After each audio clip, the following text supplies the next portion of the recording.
As always, throughout we've had through these playoffs and throughout this season off and on. My main man, Dujunnea Bland, USA Today writer. How you doing tonight, sir? Well, I'm doing good, man. How about yourself? I'm doing pretty good, pretty good. It's sad to see this football season about to come to an end. It's amazing how much anticipation throughout the whole year we wait for the season and how fast it comes to an end. But we got this matchup of the Patriots versus the Eagles. We gave our predictions last week. We want to dig a little bit deeper into this breakdown. I say we go, position by position. We're going to start with the offense. We're going to start with the offensive line. I'm going to give the Patriots the advantage in this game. Their line, they know Brady. They're pretty much healthy. I haven't noticed any injuries or anything coming out, even though Belichick lists everybody's injuries, hangnails or whatever. But I'm giving the Patriots the edge in the offensive line. What about you, Dujunnea? I think I have to agree with you there. Like the Patriots offensive line, their versatility, they're a little bit more athletic. They can kind of get out into space with those running backs. I haven't really seen Philly do that much. They do it by a lot of design. They get their tight ends and wide receivers involved in those blocking RPOs or wide receiver screens or any type of screen play that goes out to the outside. So I definitely give the Patriots the nod as far as having the advantage there as far as the offensive line goes. So what do you go next to the running backs? I'm going to give the advantage to the Eagles with them having a Jai. He's been very productive. I saw a stat that he's the first NFL running back to get over 400 yards for two different teams in one season, which is, he was only in Philly for what, four starts, and he's been playing well throughout the playoffs. The Patriots, their running game is different. They don't really force the action. They take what you give them. They do a lot of screens and a lot of wheel routes out the backfield, but they can't control the clock with their running game, which is what I know Philly is going to try to do. That's why I'm giving them an advantage in the running back department. What about you? I think, honestly, I really like Philly. I think it's really close. I'm going to go with Philly, but it's really close.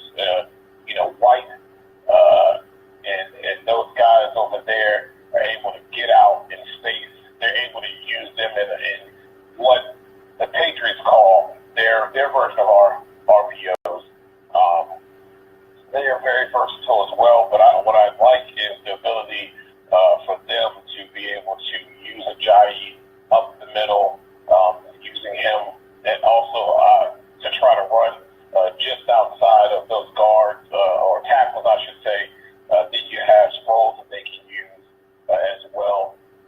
They have a really good combination, but I think it's really tight. It's a small edge, but I'm going to give that to Philly as well. No doubt. It's definitely going to be interesting to see how they both want to use their running backs, because they both have diverse and potent offenses, so we know they're going to try to play the chess game of keeping the other offense off the field. So it's definitely going to be interesting to see how they use the running backs with these offenses. Next, we'll go to the wide receivers, and this is a tricky one for me because the Eagles wide receiver, with them having Smith and what's that boy, number 17? I'm drawing a blank on his name right now. But they've been very effective at what they're doing, and with the Patriots, their wide receivers with Cooks, he can stretch the field, which is a good thing for them. But they have shifty, quick receivers that work well in space and work well in the slot receiver spot. So they're dangerous wherever they are, and it's it's going to coin flip. I guess I got to go with the Eagles wide receivers, I guess. What about you, Dujunnea? Aguilar has come a long ways this season. Torrey Smith, it's how they get him involved. It's not the fact that he can't be involved. It's whether they get him involved. He has the ability to stretch the field easily, and then they have Alshon Jeffries as well. I'm actually going to go with the experienced, the unsung heroes over there with the Patriots. Amendola and those guys seem to just, for whatever reasons, find a way. They're not, they don't blow you away with taking the top off of defenses. They don't blow you away with, all the spectacular things. But they do the small things right, running crisp routes, taking advantage of soft spots in the defense, and they just seem to find a way to get open. And if Brady's given enough time, and you cannot get cooked down the sideline or for a big play, or even Gronk for a big play, those guys seem to be right there. They're like that. They're like Thielen for the Vikings. There, they seem to just find a way to find the soft spot. They sit down, and Brady delivers it. And sometimes those little 10 yards, little 9-yard, hitches end up turning into 15 and 20 yards. So I'm actually going to go with the Patriots on this one. I see you. I feel you on that one. Next, you spoke about Gronk, where it go to the tight ends, and I haven't heard anything about Gronk yet. He's been cleared to play through the concussion protocol, but if he has been, he is definitely going to be a weapon in this game. Philly has a nice duo at tight end also with they have Selleck and they have Ertz, but I believe Belichick and his defense, he's going to find a way, because that's going to be Nick Foles' comfort blanket right there, going to the tight end, because they love that seam right with all the misdirection that they do, crossing the wide receivers and having the tight end go straight down the seam and getting those rubs and those picks that don't get called sometimes.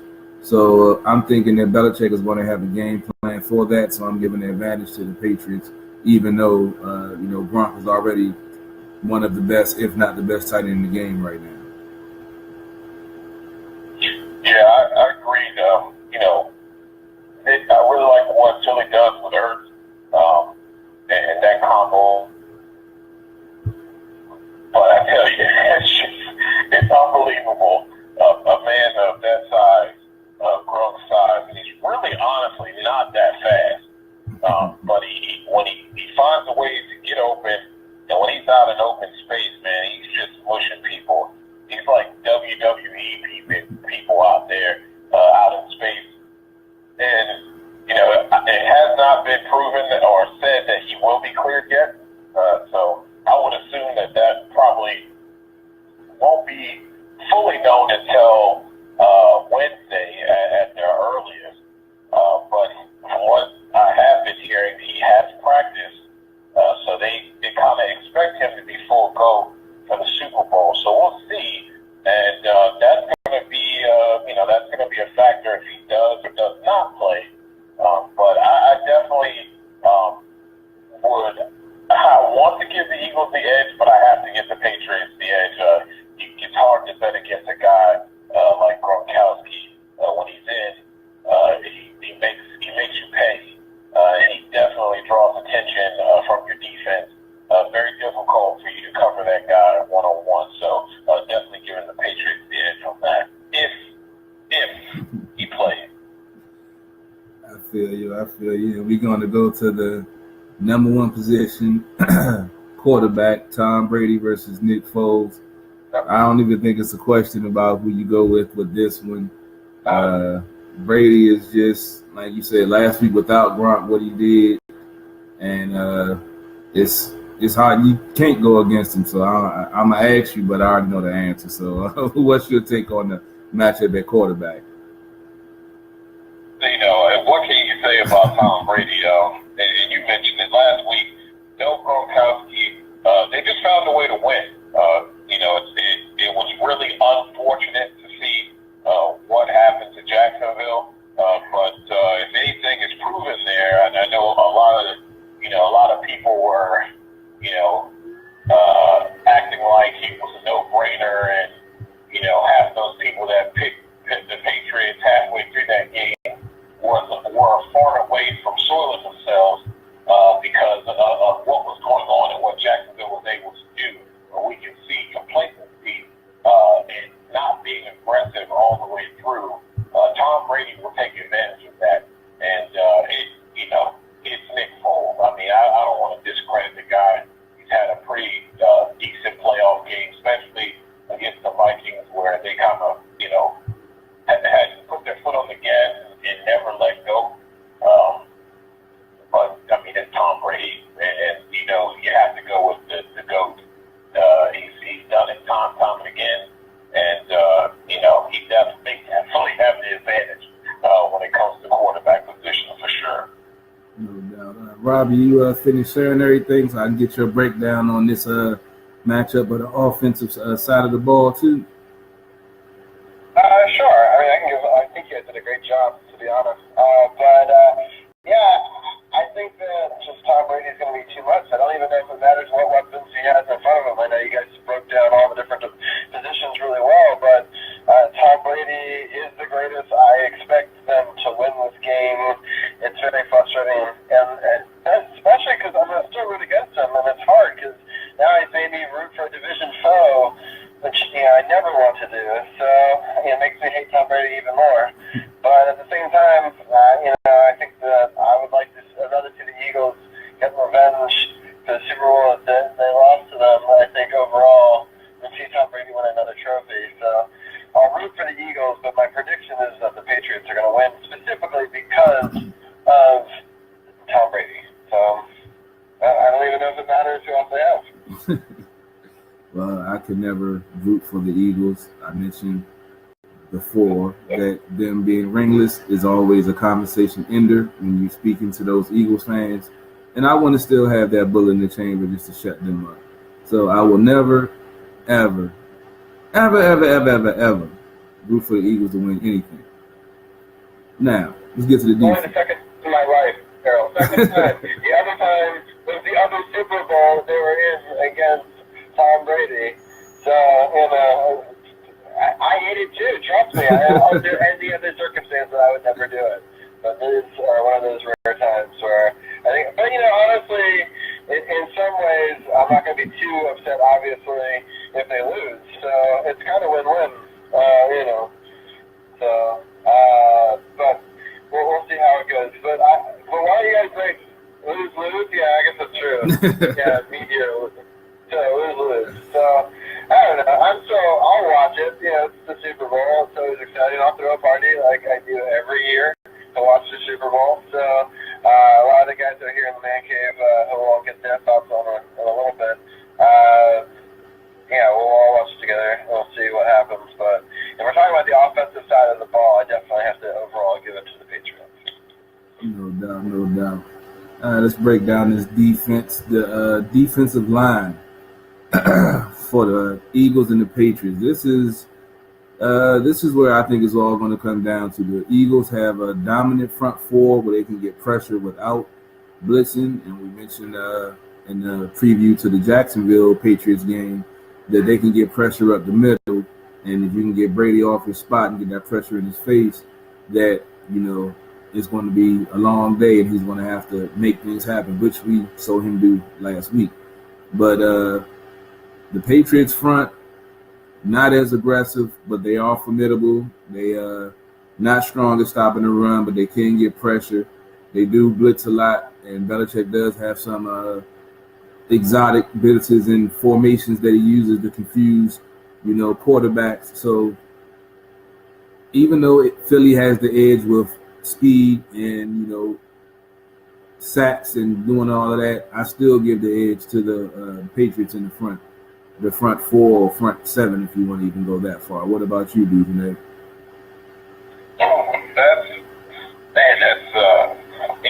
It's tight, and I'm actually going to give Philadelphia the edge, just because of the simple fact that they're not a front seven, and with their linebackers that cover well. But they are a defense that can flow sideline to sideline. They've proven time again during the season and during these playoffs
Well, I think that's where the chess match is going to come in there truly, because the Eagles' defense is great when they're playing with the lead and you have to pass the ball. And like you said, they do get good penetration, and stop the running back in the backfield, a lot of the times. But when they have to play from, behind, it changes the complexion a little bit because you can play with their aggression, a little bit more and let them over pursue, which is what the Patriots love to do with their screen game and their quick, like you said, the quick hitches and the crossing routes. So I think that's where the definite chess game is going to be at, and that's going to be real interesting to see how that plays out also. Yeah, that's a good point, and that's where we'll get to that in a second for sure. But that's where the Eagles secondary comes into play, and I'm a firm believer, and we'll talk about that later. But you're 100% right with that. If this becomes a chess match, and they get this thing going the way they like to, with the screen game, with their forms of RPOs, with using their running back, these draws out of the shotgun, etc. We all know with the over pursuing defense, the defense that likes to get downhill, there's ways of slowing that down. If you slow that down and get them thinking a little bit, that little millisecond, give Tom Brady that time he needs to dissect the defense and get the ball to Amendola, Hogan, guys like that. So yes, that's a big issue. They have to be disciplined in that front seven, especially against one of the best, if not the best, right now in the game at quarterback, Tom Brady. No doubt. We will get into that secondary. And the Patriots secondary is more of an opportunistic they make a mistake, they're going to take advantage of it. The Eagles secondary is more aggressive, in your face, jamming, man to man. So that's definitely, like he was speaking about, discipline is going to have to be on the front seven and on the secondary, because we know the double moves, we know the Amendola, he's an anomaly to me, because we all know he's not that fast. And, we've seen what he can do, but he hasn't been able to stay healthy. But some reason these guys come to Wes Welker, Junior Edelman. These guys come to the Patriots and get in that slot role and just take off and excel. So it's going to be real. Like I say, that whole defensive battle on both sides of the game, which I'm going to love, because I'm a defensive guy. So it's really going to be interesting. So I guess with the disguise and what Belichick is going to do, and hopefully confusing foes, I'm going to give the edge to the Patriots, because I feel like when he makes a mistake, they're going to make him pay for it. In the game against the Vikings, he was making mistakes, but they didn't make him pay for it. I feel like the Patriots are going to be able to confuse him and make a mistake, and they're going to take advantage of it. What about you? The only reason why I'm giving the Patriots the edge here is the simple fact that the Eagles secondary is contingent on how well that front seven plays. Yes, they're aggressive for sure, but you can be when you got guys like Fletcher Cox following up the middle there, and his guys are playing their solid, what they like to do, and be disruptive in the backfield and being able to bottle up the run and making a team one-dimensional. I think that'll work early, and I think they'll be able to do that early. I think they'll slow them down a bit. But again, those second half adjustments that Belichick's really good at doing, that's going to be the telltale sign. And the only reason why I'm giving the Patriots the edge here is because their level of consistency, no matter how horrible the front seven plays, because that's one thing about their front seven, it's not very consistent, especially mainly with the front guys, the guys right in the trenches. That's where they're not as consistent in their play. But their secondary is always consistent, and you're right, they're opportunistic. They do make plays. If you make a mistake, they're usually right there to capitalize on that mistake, and it's usually big.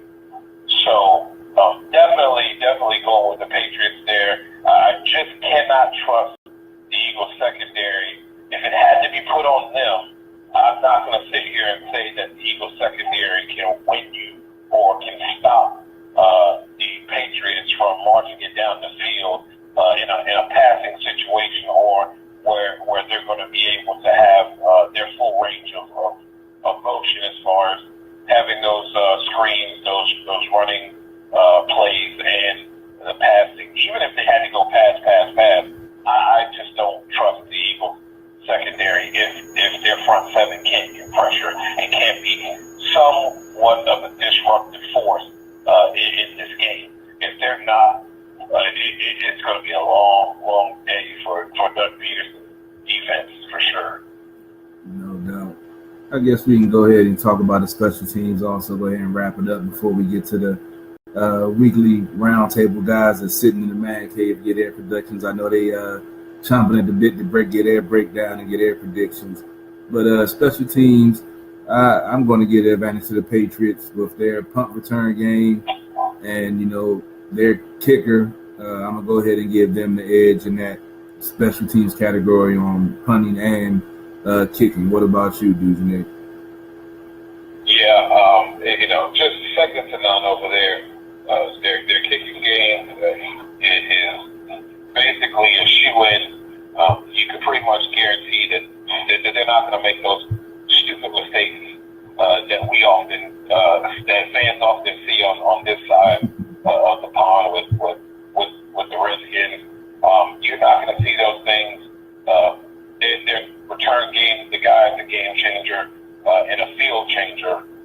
He can flip the field really quickly, and we know how much of a difference that makes when you're talking about field position, when you're talking about not being backed up against your own end zone a lot of the time. And it changes. It makes it a difference for the opposing team's punter as well. Whether he chooses to punt to this guy or he feels like he can be consistent enough to kick that ball out of bounds without shaking it, once or twice in a critical moment. So, I definitely have to give the nod to the Patriots. Although in the kicking game, you have to give Philadelphia's kicker a lot of credit. He had a couple clutch ones for deep clutch ones for wins not just during the season, but he's had a couple that he's had to hit in playoffs. So he can get the job done. But when you're talking about been there, done that, and it's like clockwork where they get up and it's almost like a machine. They don't have to think about it. You can definitely give that edge to the Patriots for sure. No doubt. Hey, Rob, I forgot to ask you, did you want to go live since you're from the man cave? You want me to keep streaming live on mine where y'all go through y'all pick'ems? I forgot to ask you that earlier. No, I mean, we can just keep going on your live stream. That's cool. It's all the same topic, and we'll go pretty quickly. And then we've got a couple of special guests and a few shout-outs that people wanted to do towards the end of the show. But we can definitely go live from yours. Or if you want to switch, it's up to you. What would you like to do? I say we go ahead and switch it up since y'all live from the man cave. Always gonna have more footage. I'm going to go ahead and end this stream right here. Appreciate everybody tuning in. As always, we do it every Monday night, 7 to 9. Sports on the Hill podcast, True Radio Network. Appreciate y'all tuning in. I'm going to end this.